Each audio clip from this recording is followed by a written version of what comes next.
Teaching is a very hard job. It is really freaking demanding physically, intellectually, emotionally, and even spiritually. Some of us even go through existential moments of like, why did I become a teacher? What was I thinking? Is this really what's meant for me? And some of us are even wondering if there is hope to any of this because it's such a demanding job. We're not getting paid enough, and there's nowhere near close enough systems of support to actually help a teacher. But don't worry, this is why I'm here. I'm here to give you real suggestions, real advice, real help that will actually help you to feel peace, to feel balanced, and to feel fulfilled, because that's what we all came to do. We want to feel fulfilled. My name is Grace.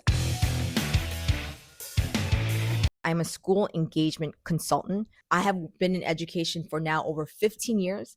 I have worn many different hats. I work with educators all over New York City, and I am here to tell you strategies, techniques, and tools that no other teaching training program has the balls to do. But I'm willing to do that. And so let's get into it, baby. If you want to be an effective teacher, you have to take care of your body. Point blank, period.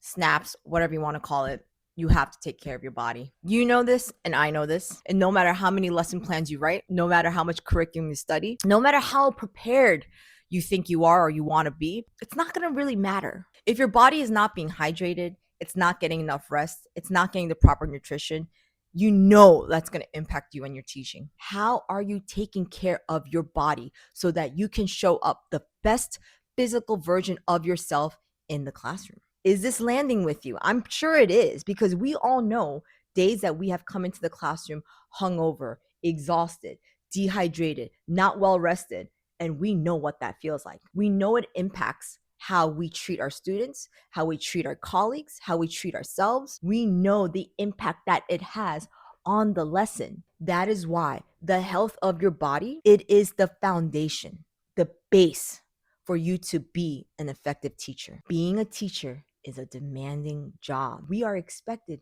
to be athletes, and we are not running sprints here. We are running a marathon. And so it is very important that before you do any lesson planning, before you do any curriculum adjustment, before you make any phone calls, before you grade any more papers, you sit down with yourself, with your body, and you think about, how am I taking care or not taking care of this physical body that is the reason I am able to teach every single day. So there are 4 branches to consider for a healthy body for a teacher. So here are the 4 branches. Physical movement for yourself, 2 to 3 times a week. 4 times is even better. Number 2, hydration nation. You have to stay hydrated throughout the day. Baby, you got to drink more water. I know this is very obvious, but it just has to be stated. Teachers, drink more water to be more effective. And I used to not drink enough water because I didn't want to use the restroom. Find a way. Talk to your coworkers, talk to your admin, drink more water. And also drink more electrolytes. Electrolytes are going to be helpful. Number 3, rest. True deep rest. I know this is a given, but we need to prioritize it more as a collective, as teachers. That rest is crucial for you to be able to come back into the classroom rejuvenated. And I'm going to tell you something. Watching TV all night and mindlessly scrolling on your phone is not really resting. It is some form of rest, but we also want to rest our beautiful little minds up here. But the best form of real rest is just sleeping. You need to turn off the lights, get an eye mask, make it a vibe, and go to bed. Pass out. And if you don't, then have an honest conversation with yourself about what's going on. Why aren't you sleeping enough? And number 4, it is alcohol consumption. You do not have to quit alcohol.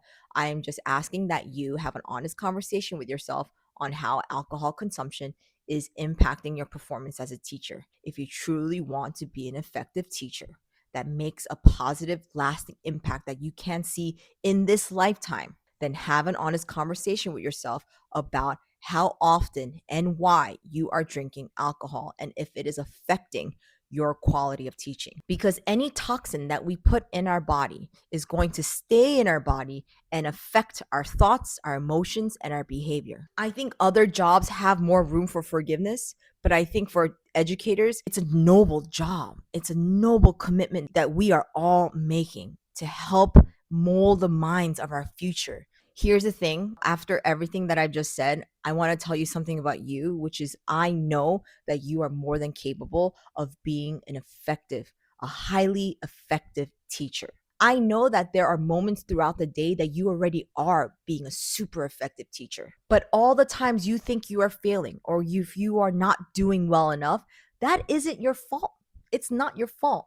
You aren't being taught the real honest skills, the real honest strategies that are going to push your teaching level to the next degree. It's your responsibility. It is your responsibility to change different habits that you are doing inside and outside of the classroom that is ultimately affecting you as a teacher. I'm sure you have questions. I'm sure you have thoughts. Please leave them below. I want to see what you're thinking. I want to know. I want to see how else I can help you. And you can do all this while living a balanced, peaceful, fulfilled life. My name is Grace. It has been an honor making this video. Thank you so much for being here with me, and I look forward to having more conversations with you. Bye.